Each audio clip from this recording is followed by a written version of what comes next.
좋은 계절입니다. 기와여 좋은 마음 바라고 참으로 춥지도 덥지도 않는 이렇게 좋은 계절을 우리가 살고 있습니다. 오늘은 2025년 부활절, 부활주일입니다. 기독교는 부활의 종교라고 합니다. 부활절은 이 세상의 모든 어둠을 해치고 예수 그리스도에게만 있는 부활의 권능이, 하나님 안에 있는 그 부활의 권능이 나타난 날입니다. 그래서 신앙생활을 하면서 우리는 다른 그 수도 종교가 있고요, 계시 종교가 있는데, 종교 안에는 수도 종교는 불교라든지 유교라든지 이런 데 보면 자기 스스로가 참선을 하고 뭘 이루어 나가는 겁니다. 수도 생활을 하면서 수도 종교라고 그러고, 계시 종교는 내 스스로는 아무것도 할 수 없지만 하나님께서 다 이루어 주신 것을 받아들임으로 변화가 일어나고 생명이 있고 그 안에 능력이 있고 활력이 생기고 소망이 있고 이런 것들을 계시 종교라고 해요. 계시 종교인데 우리 기독교는 계시 종교입니다. 신앙생활하면서 내가 어떻게 하든지 참선을 행하고, 물론 경건의 훈련을, 믿음을 가지고 있는 사람이 경건의 훈련을 해서 하나님 앞에 더 아름답게 좋은 그릇으로 쓰임을 받기 위해서 기도하면서, 그것도 내 스스로가 할 수 있는 것이 아니고 성령님의 인도를 받으려고 이렇게 경건 생활을 하고 거룩한 삶을 사는 사람들이 참 많이 있습니다. 좋은 일이죠. 그런데 궁극적으로 우리 그리스도인들은 예수를 믿음으로 모든 것들이 변화되어집니다.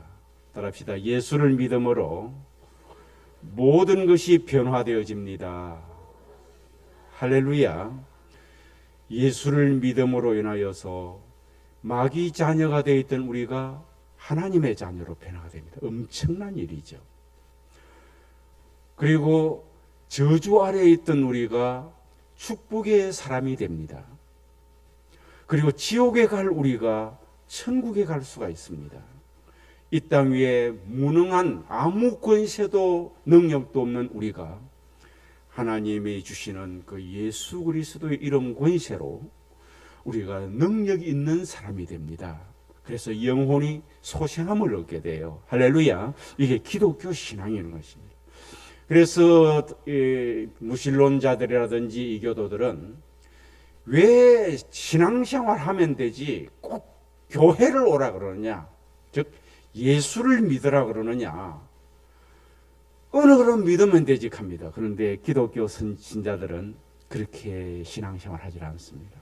오직 인생이 사망의 권세를 이기고 살아날 수 있는, 생명을 얻을 수 있는, 복을 받을 수 있는, 권세를 얻을 수 있는 유일한 길이 예수밖에 없기 때문입니다. 따라합시다. 예수 믿습니다. 예수 믿으세요. 할렐루야. 얼마나 정말 그 속에 큰 의미가 내포되어 있는지 모릅니다. 이 예수를 믿는 사람에게는 신앙생활을 하면서 핍박도 있고 어려운 난관도 있고 여러 가지 두려움도 있고 세상을 살아가면서 불편한 것도 많고 부족한 것도 많고 그렇습니다. 그런데 신앙생활을 하는 사람은 이 땅 위에 살아가면서 삶을 살아갈 때의 부정적인 여러 모습들이 있지만 그 부정적인 모습을 바라보지 않고 예수님을 바라보며 위를 바라보며 항상 감사하며 기쁨으로 행복하게 살아갑니다. 할렐루야. 그 원인이 무엇이냐? 어디서 그런 힘, 에너지가 들어오고 무엇이 그 사람을 그렇게 바꾸어 주느냐? 이것은 바로 부활신앙이라는 것입니다. 따라합시다. 부활신앙을 가집시다. 옆에 분에게도 알려주십시오. 참 잘 오셨습니다. 제 곁에 앉아주시니 감사합니다. 부활신앙을 가집시다. 예수님을 믿는다고 하고 또 교회를 다니는 사람이 있어요. 종교 생활을 하고 있는 사람이 있습니다. 이 사람과 다 그 사람 안에는 이제 부활 신앙을 가진 사람이 있고요. 부활 신앙은 가지지 않는 종교 생활을 하는 사람이 있어요. 이 두 부류가 나누어지게 됩니다. 신앙생활에도 능력을 체험하지를 못하고 하나님의 그 주권과 권능과 역사를 기대하지 못하는 신앙이 있습니다. 그저 신앙생활하면서 내 마음에 위안을 받고 교회 오면 목사님들이 좋은 말씀, 긍정적인 말씀 이렇게 사랑하라 그러고, 그리고 외로운데 교회 오면은 또 좋은 사람들이 있으니까 신앙 하나 가지면은 또 성경 말씀 보니까 내가 안 지킬 것은 뭐 제어하더라도 좋은 말씀들, 내 마음에 드는 말씀들이 또 있고 이러니까 신앙생활 하는 사람이 있습니다. 이 사람들은 생명력이 없는 신앙생활을 합니다. 그 사람이 만약에 교회에서 세례를 받고 집사가 되고 뭐 이렇게 직분자가 됐다 할지라도 그분의 신앙생활은 기복이 많습니다. 신앙이 주는 그 진정한 행복을 누리지를 못하고 살아갑니다. 어려움을 이길 수 있는 힘이 없습니다. 신앙생활하면서 어디를 가도 사람을 만나건 일을 하건 여러분 직장이나 사업이나 사람이나 만나서 100% 만족한 사람을 경험해 보셨습니까? 장단점이 다 있습니다. 신앙생활에도 기독교 안에도 신앙생활 해보면 우리 육신적으로 보면 장단점이 있습니다. 어떨 때는 피박도 있고 구속되는 것 같기도 하고 여러 가지 있습니다. 그런데 좋은 점만 있을 때는 참 신앙생활을 잘할 수 있습니다. 그러나 어려운 문제가 닥치게 되면은 그 사람 그 어려움을 극복하고 핍박을 극복하고 살아갈 수가 없습니다. 신앙생활 하되 은간 자기 자신이 좋은 위치에 서 있으면 또 그 직분이 자기를 끌고 가기는 합니다. 그러나 그 직분을 끌고 가며 무엇을 늘 상상을 하는가 하니까 사치스러운 신앙생활, 종교생활을 추구해 나가는데 신경을 씁니다. 내가 뭘 하는 데 있어서 많은 사람에게 내가 나타나는 것이 참 뿌듯하고요. 내가 뭘 했으면 남들이 나에게 칭찬을 해주고 나를 세워주는 것이 참 좋고요. 그런데 만약에 사치스러운 것이 아니라 신앙생활에 고난이 있고 힘든 일이 있고 우리 예수님의 공생의 삼중사역이 가르치고 전파하고 치료하는 건데 여러분 모르는 사람 가르치는 게 쉽습니까? 자녀 가르쳐 보니까 쉽습니까? 그런데 생내적인 사람을 믿지 않는 사람을 교회에 왔다고 해서 그들을 신앙 영적인 부분을 가르쳐 보면 정말 희생이 아니면은 정상적으로 제대로 가르칠 수가 없습니다. 그저 인간 관계 가르치는 건 하지만 영적인 것을 지도하는 데 가르치는 것은 희생을 각오를 해야 됩니다. 주님은 전파하셨습니다. 삼중사역에 가르치고 전파하고 전도 아닙니까? 전도하라고 하면 얼마나 힘들고 부담이 되는지 모릅니다. 이거 안 하면은 차라리 돈을 주고 일당을 주고 사오는 게 하루를 데리고 오는 게 훨씬 쉽습니다. 그리고 뭔가 치료하는 사회입니다. 사람의 마음이 아픈 자나 몸이 아픈 자나 환경이 어두운 사람을 기도해서 하나님의 능력으로 치료를 시키는 일을 해야 되는데 하려고 하면 이게 내 자신도 지금 힘든데 그 일을 하려면 엄두가 나질 않습니다. 하나도 가까이 접근할 수가 없어요. 따라합시다. 가르치고 전파하고 치료하고 그리스도의 삼중사역이 그를 믿는 우리 성도들이 해야 될 일이거든요. 그런데 성도의 마음속에 사치스러운 신앙생활이 다 세팅이 되어 있는데 이 그리스도의 삼중사역을 어떻게 갈 수 있습니까? 내가 세워지는 곳에는 내가 적응을 잘할 수 있고 그곳에는 참 희생도 할 수 있고 헌신도 할 수 있고 물질도 투자를 할 수 있고 봉사도 할 수 있고 다 할 수 있지만 그것이 없는 곳, 보람이 없는 곳에는 단돈 하나라도 투자하기가 쉽지가 않습니다. 이 사치스러운 신앙생활의 양상은요. 그런데 아주 그런 분들은 교회 안에 극소수일 것이고 대다수의 신앙인들은 그렇지 않습니다. 예수 그리스도가 있는 곳에 내가 있고 주님이 지신 십자가 나도 지고 가고 주님이 하셨던 삼중사역을 나도 하고 힘이 없으면 기도하면서 할렐루야 가르치고 전파하고 치료하는 이 사역을 하고, 때에 따라 핍박이 있고 어려움이 있고 보람이 없고 멸시와 천대와 십자가 있다 할지라도 주님 생각하면서 묵묵히 소망을 가지고 걸어가고, 어떨 때는 남들이 너 예수 안 믿는 우리는 잘 텐데 예수 믿는 너는 뭔가 그렇게 어렵고 힘드냐, 그것을 연단인 줄을 모를 때는 갈등이 생겼지만 신앙생활을 하면서 하나님의 뜻을 알고 나를 높은 곳에 두시기 위해서 준비 과정이라고 생각하고 연단이라고 생각하면 남들이 뭘 알게도 그것이 하나도 귀에 들어오지 않고, 이렇게 할 수 있는 신앙의 시점이 어디인가? 바로 부활신앙입니다. 할렐루야. 이 소망을 가지는 신앙이, 소망이 있어야 모든 이길 수 있으니까.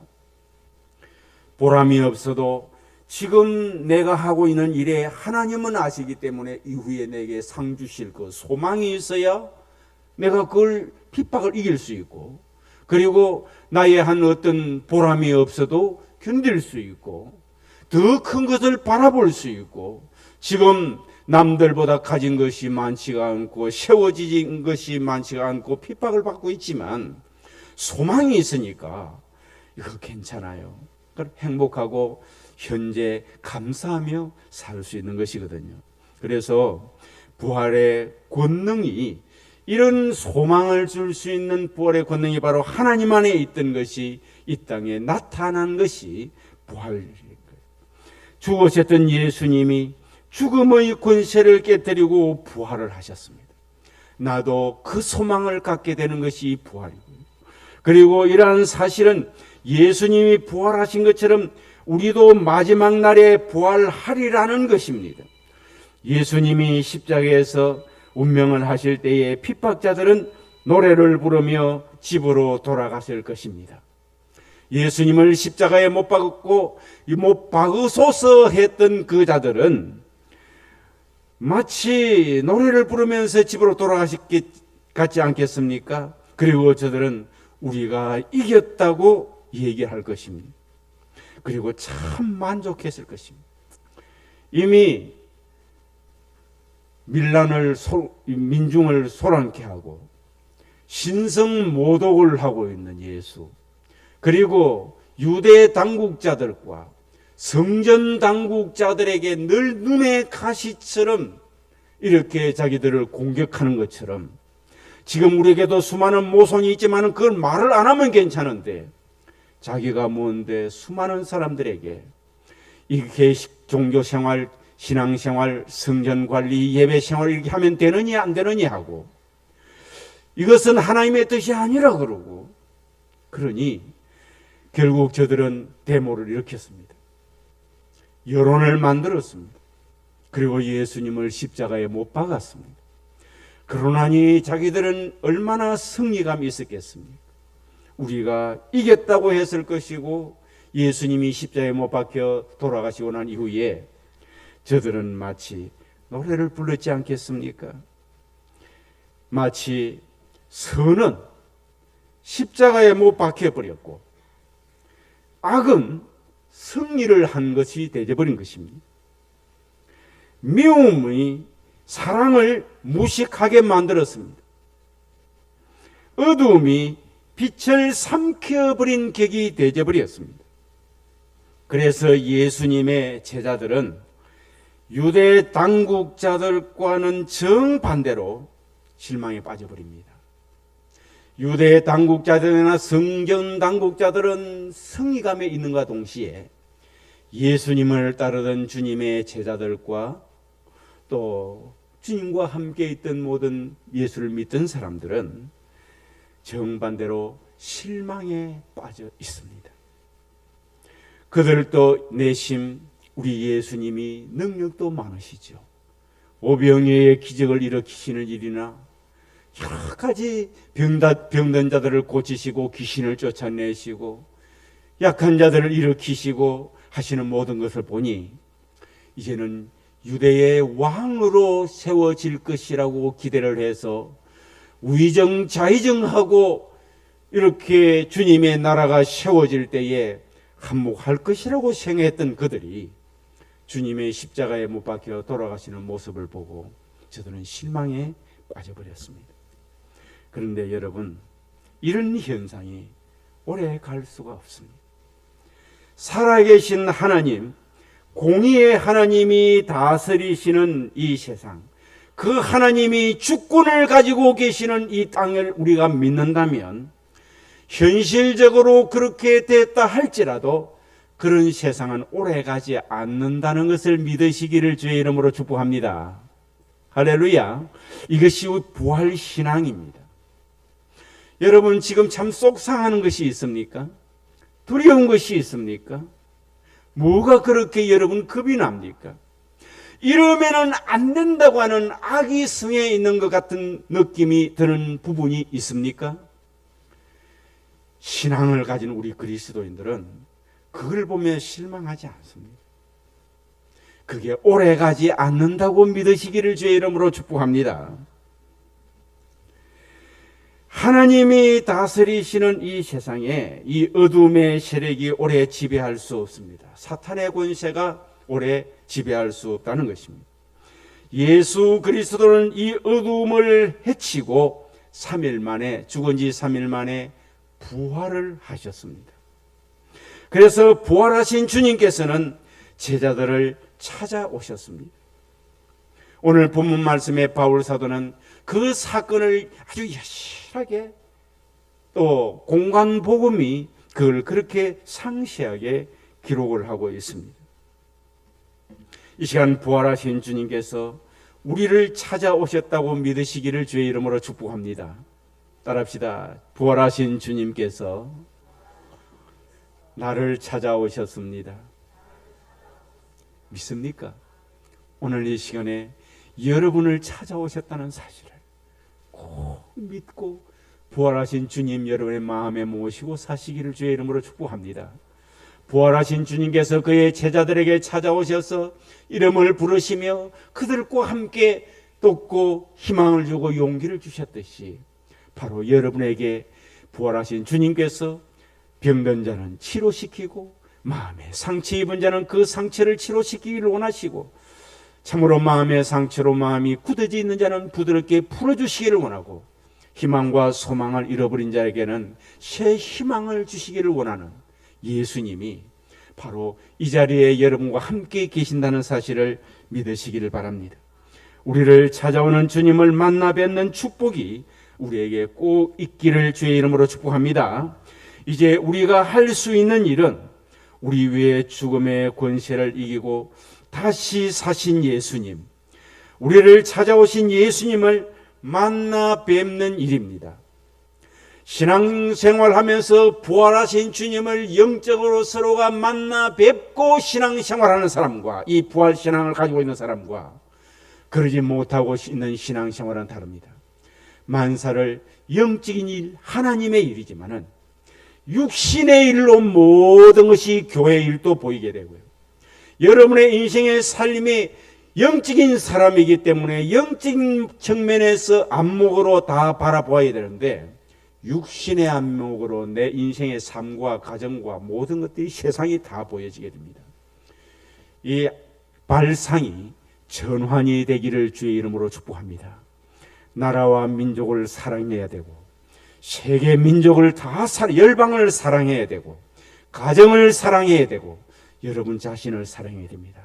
그런데 중요한 것은 신앙생활하는 우리가 하나님이 하시는 모든 믿음의 길에 육신의 안목으로 모든 걸 바라보면서 여러분이 선택하고 살면 그것은 하나님 주신 은혜에 참여를 할 수가 없습니다. 만사만물을 영적인 안목으로 바라보면서 주님 부활하신 주님과 함께 소망을 가지고 살아가기를 주의 이름으로 축복합니다. 그래서 주님을 만나기를 사모하십시오. 그래서 슬픔과 고독, 두려움과 의심, 낙심과 절망의 자리에서 돌아서는 일입니다. 어떤 사람은 목사님 저는 아무 걱정이 없어요. 그런데 인생살이에 아무 걱정 없이 수십 년을 사는 사람은 아무도 없습니다. 그리고 언젠가는 우리는 다 회개를 하나님 앞에 해야 될 때가 옵니다. 그래서 부활하신 주님이 누구를 찾아오셨는가를 오늘 한번 몇 가지를 살펴보면서 한번 우리가 다시 더 큰 은혜를 받기를 원합니다. 예수님께서 부활을 하셔서 슬픔 속에 있는 마리아를 찾아오십니다. 7 귀신이 들렸다가 고침받은 사람입니다.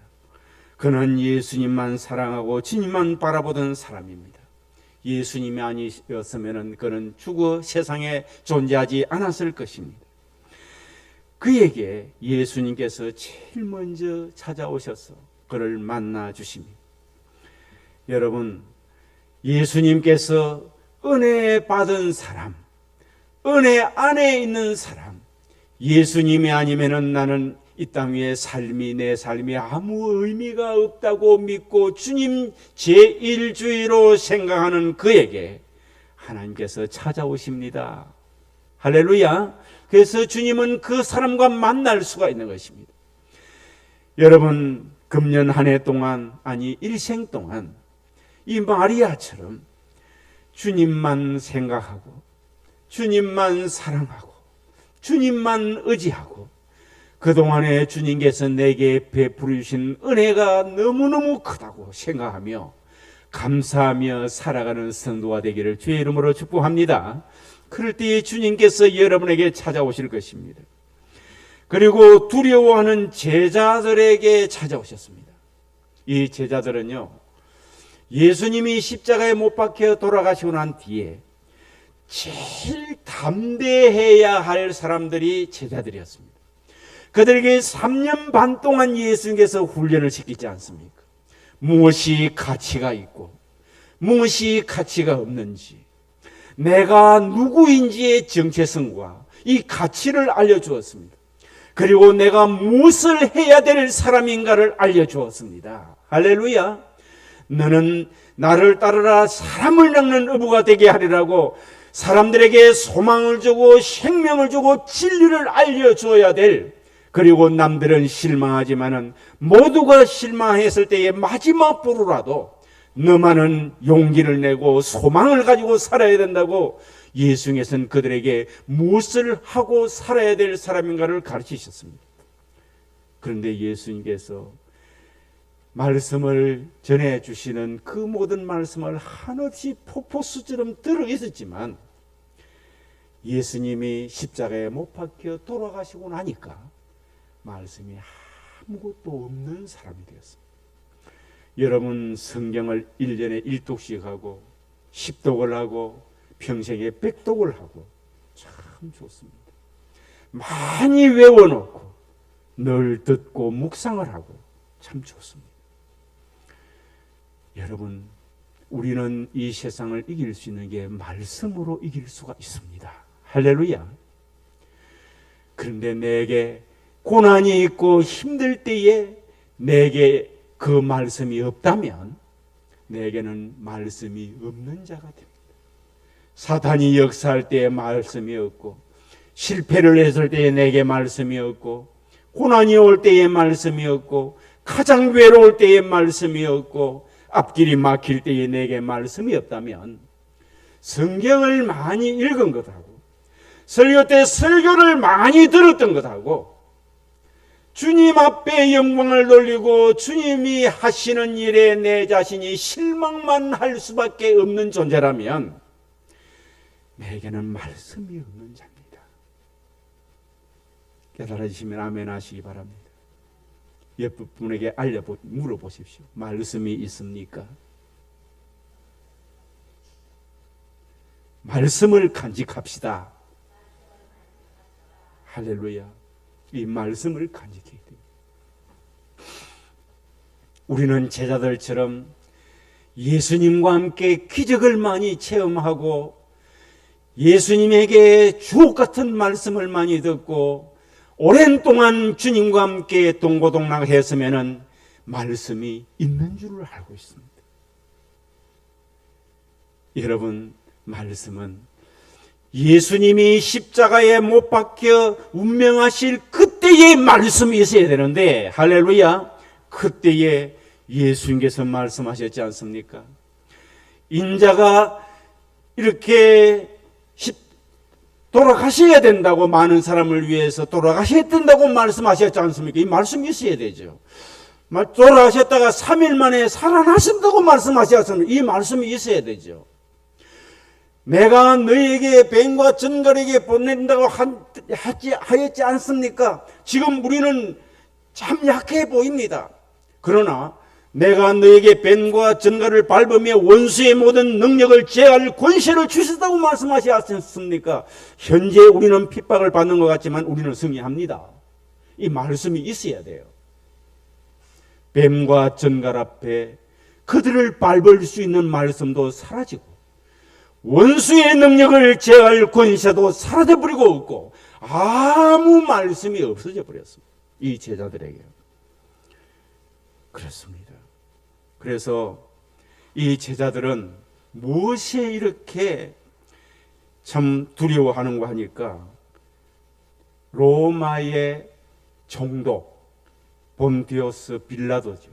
빌라도를 대표로 하는 로마의 정치적 권력을 예수님이 있을 때는 예수님을 앞세우신데 그 권력을 저들은 이제 두려워합니다. 왜? 본디오 빌라도가 예수님을 십자가에 못 박고 은도를 내리지 않습니까? 그리고 본디오 빌라도를 그렇게 은도를 내릴 수 있도록 뒤에서 조종한 사람 누굽니까? 가야바를 대표하는 유대교 신봉자들입니다.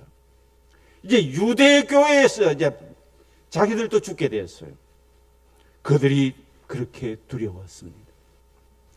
그리고 3년 동안이나 예수님만 따라다녔는데 세상에 대하여 어두워졌을 뿐만 아니라 누가 이제 우리를 이 사회에서 받아줄까 하는 불안에서 두려워했습니다. 창피해서 이제 사람 앞에 어떻게 가겠나? 만나는 사람마다 너 예수 제자 아니었나? 너 어떻게 그렇게 분별력이 없니? 너 그렇게 분별력이 없는 거 보니까 우리하고 같은 수준으로 서로 교제 나눌 수 있는 수준이 아니겠구나. 날마다 고난을 당하고 멸시를 당할 걸 생각하니까 두려웠습니다. 이 두려워하는 제자들에게 부활하신 주님께서 찾아오셨습니다. 그리고 그들을 향하여 너희에게 평안이 있으라고 예수님께서 말씀을 하셨습니다. 오늘도 나의 신념을 받아주지 않는 사회에서 살아가는 여러분, 그 앞에서 혹시 두려움은 없습니까? 나는 정말 이렇게 되었으면 좋겠는데 왜 사람들이 협조를 하지 않지? 그래서 왜 세상이 이렇게 돌아가지? 실망한 적은 없었어요. 나의 정의를 꺾어버리고 많은 권력이 없습니까? 그리고 나의 진실을 막아버리고 많은 권력이나 조직 이런 것들은 없습니까? 정말 나는 진실하게 살고 있는데, 그리고 할 말을 하지를 못하고 골방에 문을 잠그고 두려워하는 분은 없습니까? 세상은 너무 크고 강해 보이고 나는 정말 약해 보이고 제자들처럼 그런 분은 없습니까? 정치적으로 지금도 우리나라에 이렇게 실망한 분들도 많이 있을 것이고 경제적으로도 어려운 사람들이 많을 것이며 영적으로도 악한 영들이 말세가 되면 우는 사자와 같이 삼킬자를 두루 찾아다닌다고 했으니 이렇게 당하고 제자들처럼 두려워하는 사람이 얼마나 많겠습니까? 여러분, 그런데 부활하신 주님은 이런 사람들에게도 찾아오셔서 움츠러고 있는 우리에게 참 평안과 용기를 주신다는 사실을 믿으시기를 바랍니다. 부활하신 주님 앞에 이 부활절을 기점으로 여러분 자신이 모든 것을 주님 앞에 맡기고 끝이 아니구나, 다시 변화가 일어날 수 있구나 하는 은혜가 여러분에게 넘치고 생각의 발상의 전환이 일어날 수 있기를 주의 이름으로 축복합니다. 의심에 잠겨있는 도마에게도 찾아왔습니다. 도마는 10 제자들이 있을 때에 주님을 만나보았을 때 어디 가고 그는 그 자리에 없었습니다. 주님에 대한 소문을 들었습니다. 안 보았기 때문에 믿을 수 없다고 했습니다. 우리 예수님께서 그에게 만나 주시면서 봐라, 네 손가락을 내 장옆구리에 여보고 내 손을 십자가에 못 박혀 두었던 손을 한번 만져보아라. 그리고 믿지 않는 자가 되지 말고 믿는 자가 되라고 했습니다. 이 도마를 만나 주었습니다. 혹시 신앙생활 하는데요, 남들은 치료도 받고 남들은 복도 받고 남들은 은혜도 받고 주님을 만났다고 성령의 능력도 받고 했다 그러는데 나는 왜 이럴까 하시는 분이 있습니까? 부활하신 주님을 만날 수 있기를 주의 이름으로 축복합니다. 주님이 여러분을 만나기를 원하신다는 사실을 믿으시기를 바랍니다. 말씀 가운데, 기도 가운데 주님이 만나기를 원하고 주님이 여러분과 함께 있는 것을 느끼고 도마처럼 나의 주시며 나의 하나님이십니다. 이 고백이 여러분에게도 함께 있기를 주의 이름으로 축복합니다. 예수님의 부활은 우리에게 큰 소망을 줍니다. 예수님의 기적과 능력을 보시고 수많은 군중들은 밥도 굶어가면서 따라다녔습니다. 제자들은 생업도 버려두고 예수님을 따랐습니다. 그러나 예수님이 십자가에 죽으시자 다들 소망은 사라져버리고 하나 둘 떠나가고 말았습니다. 그러나 예수님이 부활하시자 잃어버렸던 소망을 찾고 생기가 그들에게 넘치게 되었습니다. 그래서 예수님을 목숨을 걸고 바로 당신들이 십자가에 못 박아 죽였던 예수님이 메시아였습니다. 그리스도였습니다. 하나님이셨습니다. 구원자였습니다. 힘써 소망을 가지고 전할 수가 있었습니다. 이제부터 저와 여러분들 신앙생활 하면서 신앙생활 하는지 안 하는지 숨어서 모르고 표 없는 신앙생활이 아니라 사치스러운 신앙이 아니라 믿음 가지고 있으면서 걱정은 세상 사람들하고 똑같지 않은 그런 수준이 아니라 사망 권세를 이기시고 다시 살아나신 부활하신 주님, 내 경제도 내 건강도 내 영혼도 내 삶도 내 가정도 내 교회도 완전히 전환을 시킬 수 있는 부활하시는 그 능력을 믿고 소망을 가지고 살아가는 믿음의 권속들이 되시기를 주님의 이름으로 축복합니다. 기도드리겠습니다. 하나님 아버지,